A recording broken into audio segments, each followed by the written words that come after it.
Chapter 17. Onmacht zur Lüge ist lang noch nicht lieber zur Wahrheit.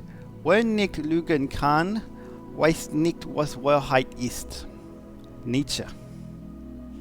A pantomime of knowing smiles and interrogatory grimaces greeted her when, having brushed the cake crumbs from her mouth, she joined her class.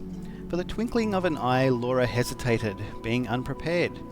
Then, however, as little able as comic actor to resist pandering to the taste of the public, she yielded to this hunger for spicy happenings and did what was expected of her, clapped her hands one over the other to the breast and cast her eyes heavenwards.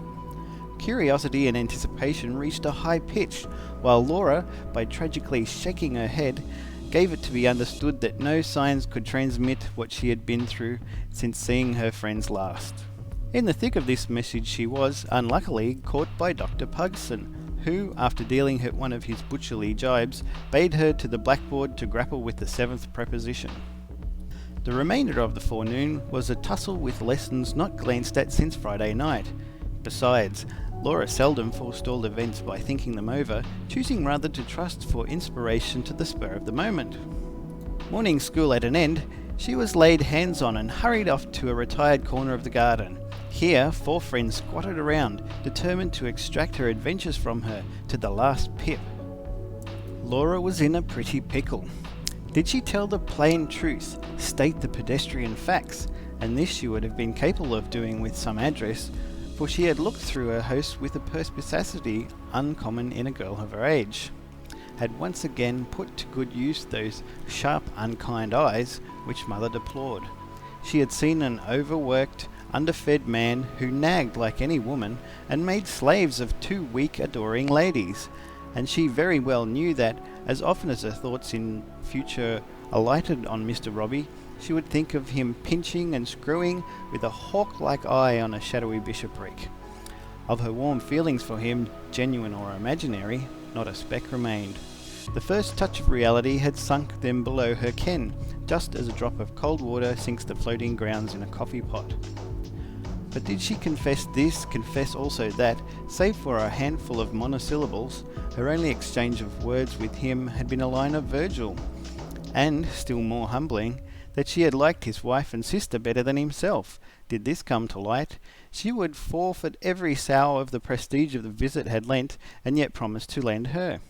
And, now that the possible moment for parting with this borrowed support had come, she recognised how greatly she had built upon it.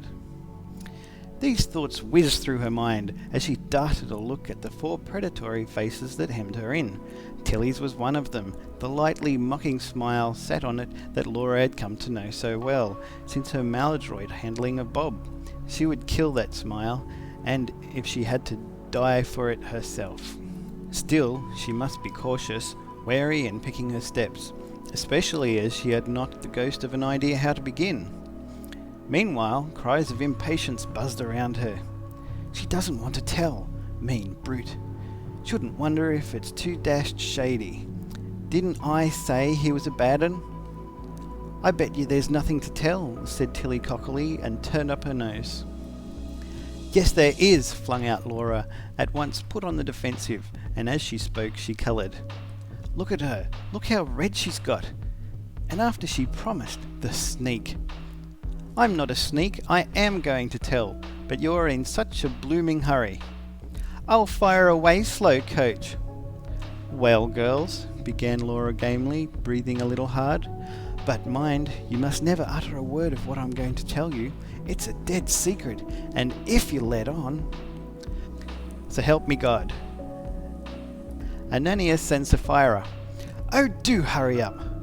Well, he's just the most... I don't know how to say it, girls. The most... just scrumptious, I suppose, eh?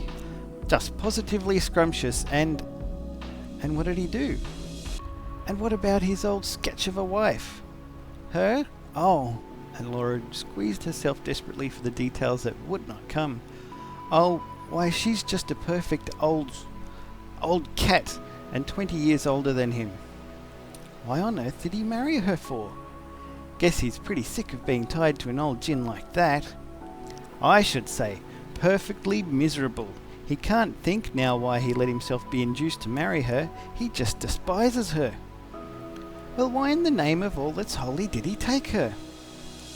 Laura cast a mysterious glance around and lowered her voice.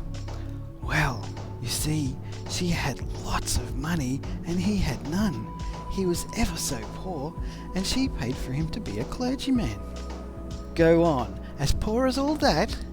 As poor as a church mouse, but she hastened to add, at the visible cooling off of 4 faces, he comes of a most distinguished family. His father was a lord, or a baronet, or something like that, but he married a beautiful girl who hadn't a penny against his father's will, and so he cut him out of his will.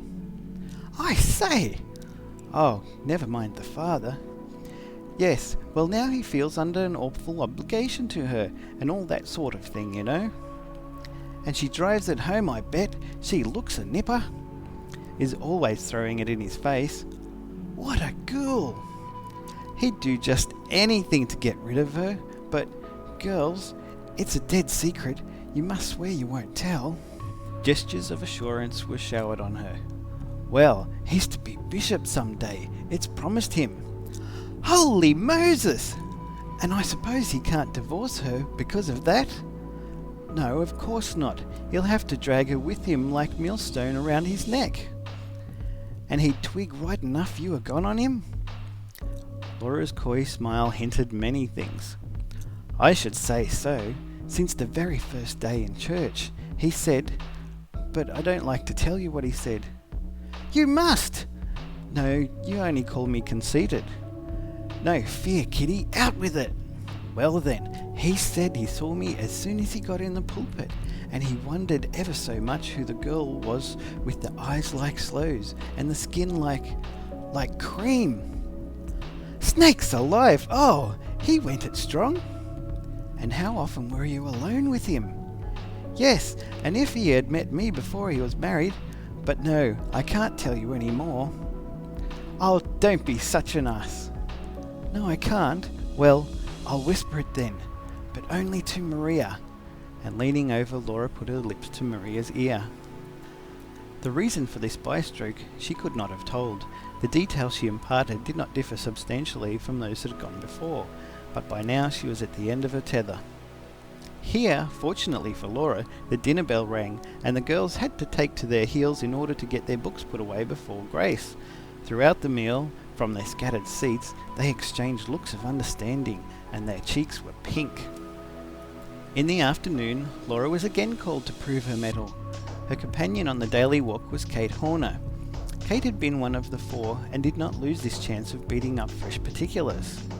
After those first few awkward moments, however, which had come well nigh being a fiasco, Laura had no more trouble with her story. Indeed, the plunge once taken, it was astounding how easy it had become to make up things about the shepherds. The difficulty was to know where to stop. Fictitious details crowded thick and fast upon her, a regular hodgepodge. She had only to stretch out her hand and seize what she needed. It was simpler than the 5 times multiplication table, and did not need to be learnt. But all the same, she was not idle. She polished away at her flimflams, bringing them nearer and nearer probability, never, thanks to a sound memory, contradicting herself or making a slip, and always able to begin again from the beginning. Such initial scepticism as may have lurked in her hearers was soon got the better of, for, crass realists though these young colonials were, and bluntly as they faced facts, they were nonetheless just as hungry for romance as the most insatiable novel reader. Romance in any guise was hailed by them and swallowed uncritically, though it was no more permitted to interfere with the practical conduct of their lives than it is in the case of just that novel reader who puts untruth and unreality from him when he lays his book aside. Another and weightier reason was, their slower brains could not conceive of the possibility of such extraordinarily detailed lying as that to which Laura now subjected them. Its very elaboration stood for its truth. And the days passed, and Laura had the happiest ideas. A strange thing about them was that they came to her quite unsought, dropping on her like Aladdin's oranges in his turban. All she had to do was fit them into their niche in her fabrication. At first, her tale had been chiefly concerned with the internal rift in Mr. Shepherd's home life, and only in a minor degree with herself. But her public savoured the love story most, and hence, consulting its taste, as it is the talesmaker's bound duty to do, Laura was obliged to develop this side of her narrative at the expense of the other. And the more the girls heard, the more they wished to hear. She had early turned Miss Isabella into a staunch ally of her own in the dissension she had introduced into the curate's household, and one day she arrived at a hasty kiss, stolen in the vestry after evening service while Mr. Shepherd was taking off his surplice. The puzzle had been to get herself into the vestry, but once there, she saw what follows as if it had actually happened. She saw Mr. Shepherd's arm slipped with diffident alacrity around her waist, and her own virtuous recoil. Saw Maisie and Isabella waiting, sheep-like, in their pew, till it should please the couple to emerge. Saw the form of the verger moving about the darkening church as he put the lights out one by one. But the success this incident brought her turned Laura's head, making her so foolhardy in her inventions that Maria, who for all her boldness of speech was hard a prude like the rest, grew uneasy. "You're not to go to that house again, Kitty. If you do, I'll peach to old Girlie." Laura ran upstairs to dress for tea, taking 2 steps at a time. On the top landing, beside the great clothes baskets, she collided with Chinky, who was coming primly down. "Oh, Key John," she greeted her, being in vast good humour. "What do you look so black for?" "Dunno. Why do you never walk with me nowadays, Laura? I say, you know about that ring. You haven't forgotten?" "Course not. When am I going to get it? It never turns up." Her eyes glittered as she asked, for she foresaw a further link in her chain. "Soon now?" Chinky nodded mysteriously.